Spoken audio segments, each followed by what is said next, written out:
Guys, welcome back to the Inside Track and the grand finale after 3 years. We're going to go out in style today with the legendary Thom Rotella on guitar, and he brings into the studio with him Ken Wilde on bass and Jimmy Branley on drums. It's going to be a fantastic session. Let's go and meet these guys.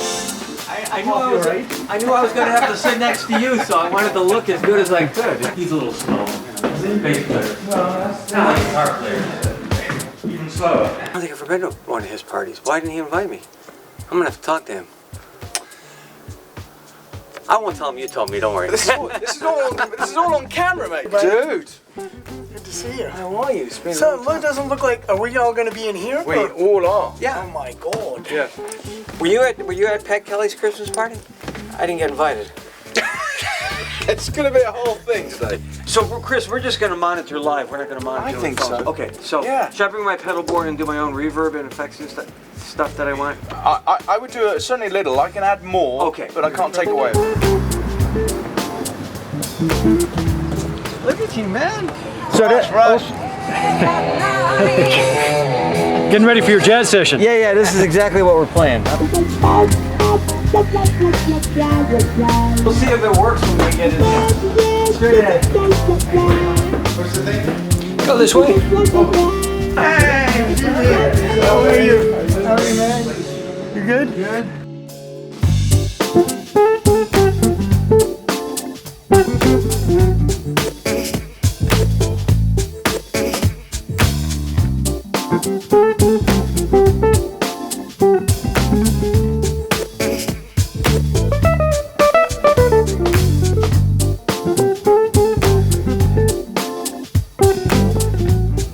Kenny, and Jimmy, the solo section at 38 is open.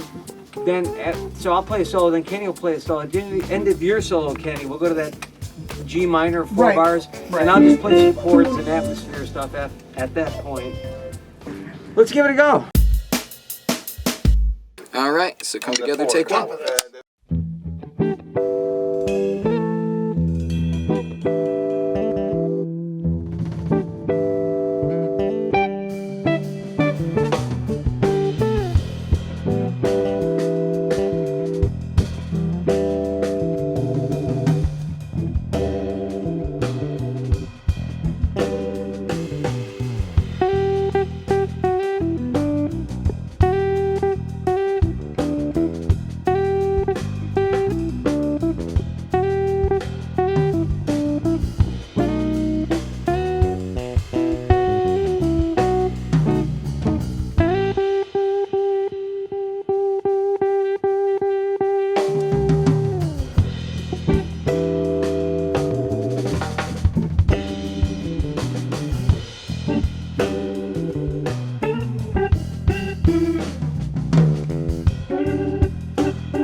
All right. Tom, it's so great to have you here for the grand finale of the Inside Track. Wow. And let's do a little toast to you coming and doing this, and to the 20th show 20. Wow. that we did. Can you believe it? This is for you. Thank you. Thanks. One for me. What are we drinking here? This is Benedetto Cabernet Sauvignon by Minor Vineyards, which is a beautiful. Well, you'll see right now. Cheers. Man. Great to have you. Oh, that's nice, It isn't it? is really good. Oh, I tell you. Wow. So, Tom, you started in rock and roll, is that right? And then you discovered Wes Montgomery. Am I right in saying that? Yeah. I started out playing. I grew up in the '60s, so all the Ventures stuff, Duane Eddy, Safaris, Chantel. I mean, all those instrumental guitar groups and stuff. And Hank pop Marvin music. probably too, a little bit. Yeah. And did Wes Montgomery change your life as he did most of us? Yes, absolutely. I mean, that was a definite. Why do you think? I remember the first time I learned a C major 7th chord, and I was just like, wow, this is like magical. It's just that extra note made the world of difference.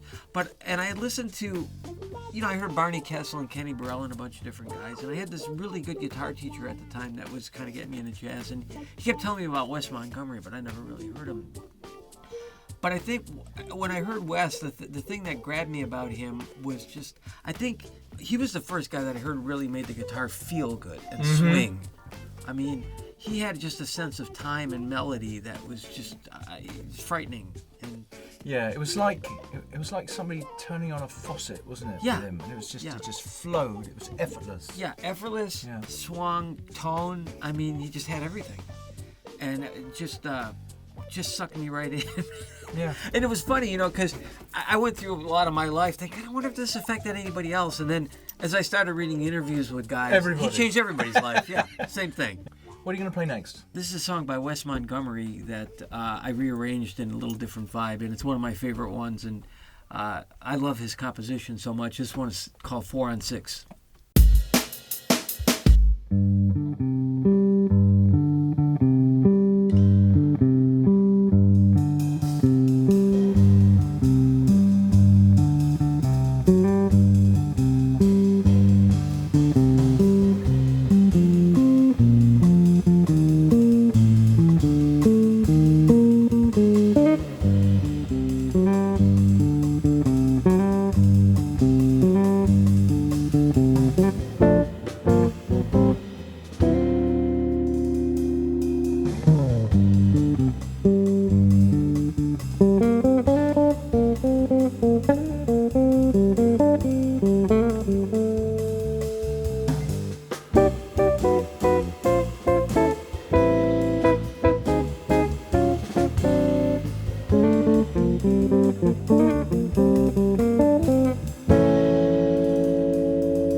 I've always known you to be like the first cool, or one of the first cool studio bass players in town. I was lucky to be that on occasion, yeah. How did that begin? I know you were one of the founders of the band Seawind. Did it begin from there? It actually did, because when we first moved here, we would play one night a week. Actually, the Monday nights were Lee Rittenauer's band with Dave Grusin, Harvey Mason, Ernie Watts, all-star band. They were Monday night, and Tuesday night was Seawind. And, you know, the baked potato was always this industry hang, so people would always end up coming there. And slowly but surely, all the guys in the band that wanted to get involved in the studio thing had made some connections to do that. And for me, it worked that way. Actually, my first real studio gig was as a sub for Abe Laboriel, who you said was just here. Abe was so busy that he would get double booked, and they'd go, well, we need you to cover for Abe. Could you do that? And I did that a few times for him, and that kind of got the ball rolling for me.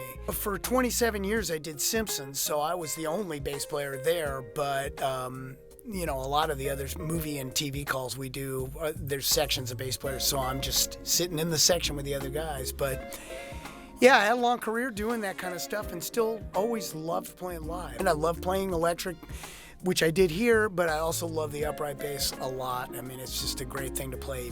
How do you know Thom Rotella? We used to play, I played in his band back then. He used to play at a club in Westwood called Bon Appetit, which was a big music club for a lot of guys that I used to work with. Pat Kelly used to work there, a bunch of great guitar players. And we also work on Family Guy together, so I get to see him a lot and, you know, love playing with him. He's a great guitar player, as you can well tell. And how did you feel like the session went today? It was great. We always laugh a lot, which is great. We've played these tunes before, and so they're just fun to play. And Jimmy's an amazing drummer, really amazing. For somebody who comes from Cuba, he needs to have a more Cuban name. Jimmy Brandley just doesn't get Cuba to me somehow. And really enjoyed doing this. This has really been fun. Thanks, Chris. Thank you. So later, I think it was in the 80s, you moved to Los Angeles, didn't you? I came here in the 70s. Was it I the came here in 70s? 73, yeah. And you met Tommy Tedesco. Yes. And was that your foray into the studio guitar world? That was my foray into the studio guitar world. Was yes. it? Yes. And how did you meet Tommy then? How did that all happen? Well, I'm from the same hometown as Tommy Tedesco. Right. So I studied with the same teacher he studied with. And this guy named John Morell, who taught his grandson John Morell and his son Lou Morell came out here and worked in the studios. Yeah. So I had heard of this legacy of all these guys as I was growing up. And I'd see all their pictures when I go for my lessons and stuff. I'd be like, wow, man, you can really make a living playing guitar. Yeah. Since I was 10 years old, I always had a dream of coming out here and doing studio work, you know, for some reason, I don't know why. And we all did. Yeah, you know, I guess maybe it's the thing. Like, you know, everybody had the same idea. And I wound up going to school for music. I went to Berkeley, and I totally got into the jazz thing. So I stopped playing pop music. Right. And I was kind of toying with the idea of moving to New York when I got out of Berkeley and stuff, or coming to LA. And I actually had a lesson with Jim Hall in New York, and I was talking to him about it. And he says, there's probably more work in LA, and So anyway, I came to LA because that was my first choice. So I knew Tommy Tedesco was here, so I didn't really want to meet him. You didn't want to? No, I wanted to come here and make it on my own. I was like, if I meet him, great. If I don't, that's fine. I'm going to stay here and see what happens. So my father got involved, which he lied to me about this, but he met Tommy on the golf course. He was back visiting in Niagara Falls. So my father calls me one day, and he goes, call Tommy Tedesco. I'm like, no. He goes, no, he wants you to call him. So I said, okay. So he wants you to call him? Yeah. My father had met Tommy. Yeah, and Tommy yeah. said, here's my number. Tell him to call me. So in the 70s, the scene here was like there were 8 million rehearsal bands. It was a whole different scene. When you came here as a young player, you could meet everybody. You could play. I was doing 3 or 4 rehearsal bands a day. I wasn't making any money, but I was playing with like great musicians. Meeting all the great bands. And learning stuff. Yeah. It was fantastic. So I was on the way to rehearsal, and I called Tommy, and he's, come over here now. I said, no, I can't. I'm going to rehearsal. He goes, you got an hour? I said, yeah. He goes, come on over, then you go to your rehearsal. So I went over, and he just brought me in as part of his family. Before you go on, we should tell the people who don't know who Tommy Tedesco is. Tommy is like probably the most recorded guitar player, studio guitar player to ever have lived, and passed away about 10 years ago, something like that. Yeah. But he also was a pioneer, and he really was at the forefront of a lot of the things that happened that made it better for a lot of the studio musicians. Yeah. He was really an active guy that he's really supported a lot of guitar players, and he helped a lot. And you became great friends, didn't you? He was like a second father to me. Yeah, wow. And he started taking me on sessions with him, and I hadn't played pop music in 10 years. Yeah. So he got you back into it. Well, all of a sudden, I started getting on sessions, and I had to play the stuff again. Yeah. So I kind of re-entered that thing, and I still was playing jazz at the same time, but I really kind of got focused on that because I started to make a living doing it. But let's talk about who you did get to play with. And I'm just going to read some names here because it's a little bit silly, the amount of amazing players you have worked with. Norah Jones, Donna Summer, Frank Sinatra, Cher, The Beach Boys, Phil Spector, Lionel Richie, Bette Midler, Luciano Pavarotti, Seth MacFarlane, who I know you still work with. Yeah. David Foster, Stanley Turrentine, Tom Scott, Rick Braun, Gerald Albright, and you've done all these shows, TV shows, The Simpsons, Family Guy, and of course a host of movies that would take all day to mention too, probably. What's the next song you're going to play? Next song is an original composition I did from one of my CDs called Out of the Blues, and it's called Blues for Yous.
Jimmy, it's great to meet you. We haven't met before today, have we? First time, and I love it, man. Yeah. It's Well, a beautiful place. It's great to have you here. Where are you originally from? Because I detect an accent. I'm from Cuba. I was born in Cuba, born and raised. Yeah. And how long have you been in Los Angeles? Since 1998. And why did you move here? Because I was a big fan of world music and jazz, not just, you know, sometimes in our countries you just can go so far, you know, and there's a big opportunity when you have something in mind, you know. Well, and what sort of music mostly have you been ensconced in since you've been here? I've been doing a lot of jazz, a lot of recording, pop, you know. Well, I've been working a lot with, Dave Garfield.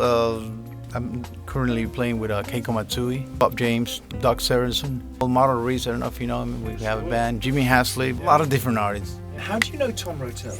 Oh, we met a while back. You know, this city is so many good musicians. I love guitar player. I love playing with guitars, and just found him, and he found me, and we've been playing quite a bit. It's fun. How do you think Great the guy. session went today? Did you enjoy it? Oh, beautiful. Beautiful place, beautiful room. Everyone is great, for Great. sure. Thanks, Jimmy. It's fantastic. It's great to have you here. Are you still passionate about music? It seems like you are. Oh God. Yeah. Yeah. You know. Yeah. I mean, it gets me out It's of bed good. every day. Well, it's great. It's You know. it's great to. I mean, to we're feel. lucky. I mean, you know. Yeah. I mean, how many people can get up and do something they love, even if it's for 5 minutes? I mean, just. Yeah. I mean, I remember talking to you years ago, and I said something about playing. You said, "Yeah, anytime I can take my guitar out and play, I'm there. I'm Yeah. joyful." And I always Yeah. remembered that. You told me Yeah. that. Boy, that sounds like something I wouldn't say, but I'm Well, glad I did. you influenced me. Thanks. I mean, you made me feel better about It's playing. just not a very British thing to say, is it? Well, no, but it was. But it is true. I mean, I do feel that. No, I felt that from you, and I was like, wow, that was a really nice, Yeah. thing I carried with me after you said that. Ah, look at that! I'm Yeah. glad, I'm glad I could do something for you. Yeah. By the way, can you loan me $20? Yeah, of course I can. So, what would you say your main focus is these days? Well, just trying to learn how to play guitar. Yeah, you see, know, never goes away, does it? No, it's brutal. Yeah. Brutal. It's so. I mean, just trying to get better at what I do. I mean, I love composing. I did some music for a movie a couple years ago. Yeah. I love writing. I mean, I really like, and I like writing for film. Working on a new CD now. That's Nice. kind of a little mixture. It's not quite jazz and it's not quite smooth jazz. So either I hit something in the middle, or else I missed it completely. It could be one of the two. Maybe you're gonna things. change the world, Tom. You know, we all hope we could, but Yeah. you know. So yeah, I think deep down we're all waiting for that little bit of magical hope. Yeah. We like little kids, really, just playing with their toys. What would you say to an aspiring professional guitar player, like a 19-year-old kid who wants to be playing guitar professionally? You know, it's hard now. Yeah. It's different than when we came up. With young players, I'm hearing a lot of great players. I mean, now everything's so at their fingertips. Yeah, I mean, these kids absolutely. coming up are like, they're amazing. technically, in a lot of ways. I still think it's rare to find a person that has a lot of soul and heart and a voice. And a voice. A voice. And I think part of it is it's become such a business and an educational business now that these kids are going to school for, jazz degrees that you're not going to do anything with it. What are you going to do? You might be able to teach. But I would say get out and play live as much as you can, because that's the one thing I think is missing. These kids are learning in an academic environment or a sterile environment, and they're not so much interacting with other musicians like we did coming up. Because then you couldn't play with machines. If you wanted to play with the drummer, you had to have a drummer in the room. You had to have a bass player in the room. You had to learn how to play with people. And I think that's the thing. If you really want to make heartfelt music, I think you need to play with other people and do that. Well, Tom, yes. Listen, it's been so great to have you. Here's to the inside track. Yeah. So as this is the grand finale, I wanted you guys to meet David Beeler, who is the videographer. And we started out the inside track 3 years ago, and this is our 20th show. And it's all very sad that it's come to an end, isn't it, David? Have you had a good time? I have. When we very first started, I was a little bit terrified about really following the music because I know you wanted my camera to be the main camera. And so at one point I think the band was trading fours. Mm-hmm. And so the drummer would do his thing and I'd go over there and then it'd be back to the guitar player and I'd go there and then it'd be back to the drummer. So I kept missing. Yeah. But that came very quickly. I picked it up. And you became quite the expert in the end. So for me, my recording artist career is becoming quite demanding. And this has been a wonderful experience, quite the labour of love. And I would absolutely love to continue it somehow, but we can't really do it. We can't keep doing it at this sort of guerrilla level, as it were. So what we really ideally need is some kind of sponsorship, some kind of funding to basically take it to the next level, which would be wonderful to do. And until then, I think we have to go on hiatus just for a little while, don't we? Just for a little bit. Yeah. But you never know. Hopefully somebody's out there who has some resources. And if you do, please reach out. We'd love to keep bringing this amazing music, these amazing players, and these amazing stories of their lives with their music out into the world. Because there's some really, as you've seen over these last 20 episodes, some really phenomenal music. I mean, I feel so blessed to be in the room with these guys who are just making magic. And then to hear the stories of their lives and their careers and their inspirations. It's really amazing. I mean, if we think about every single artist that has come into the studio over the last 3 years, if we think about who they've played with and what records they've played on, I mean, it's the output of music is absolutely phenomenal if you put it all together. Yeah, ridiculous. Right. It's been a fantastic experience. So let's do a big fat toast, and special thanks to Minor Vineyards. Thanks to Minor supported Vineyards. This throughout the whole 3 years. Right here. And here's to whatever may be. Thank you, David. So there we are. After 3 glorious years and 20 episodes of The Inside Track, we are drawing to a close, sadly. Hopefully not forever. Let's see where it goes. But in the meantime, thank you again to Thom Rotella and Jimmy Branley and Ken Wilde for a fantastic session. And let's stay in touch. Thank you so much for your support. Thank you, Minor Vineyards, for everything you've done for us. And we'll see you again soon.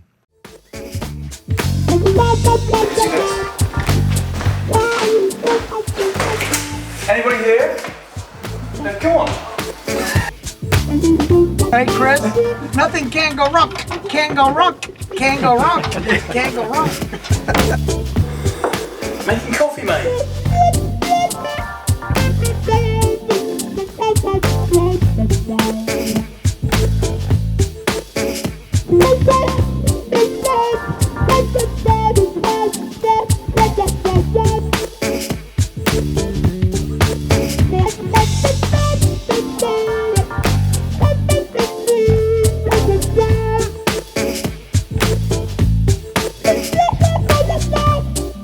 Cool. Yeah, man. Yeah.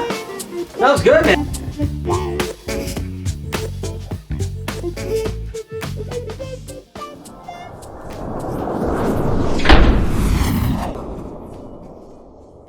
get me out of here.